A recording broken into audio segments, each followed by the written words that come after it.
শুভ্র একটি ছোট শহরের স্কুল শিক্ষক। প্রতিদিনের মতো একদিন স্কুল থেকে ফিরে ঘরে বসে তিনি তার প্রিয় বই পড়ছিলেন। হঠাৎ দরজায় কড়া নাড়ার শব্দে চমকে উঠলেন। সাধারণত সন্ধ্যার সময় কেউ তার বাড়িতে আসে না।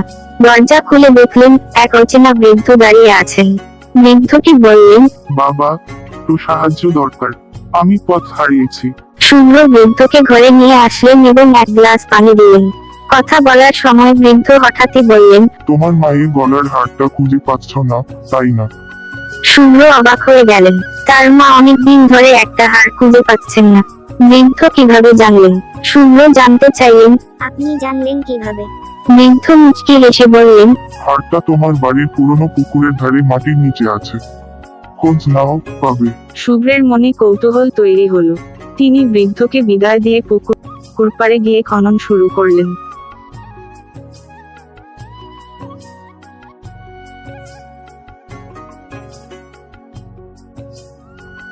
কিছুক্ষণ পরে সত্যিই হারটি পেলেন।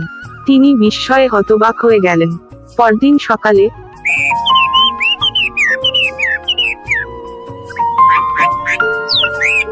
সেই বৃদ্ধকে খুঁজতে শহর জুড়ে গেলেন, কিন্তু তাকে আর কোথাও খুঁজে পাওয়া গেল না।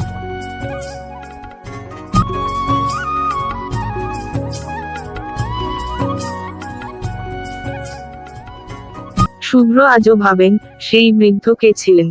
সত্যি কি তিনি ছিলেন একজন মানুষ, নাকি অন্য কিছু? এই রহস্যময় ঘটনাটি শুভ্র জীবনের একটি চিরস্মরণীয় সন্ধ্যা হয়ে রইল।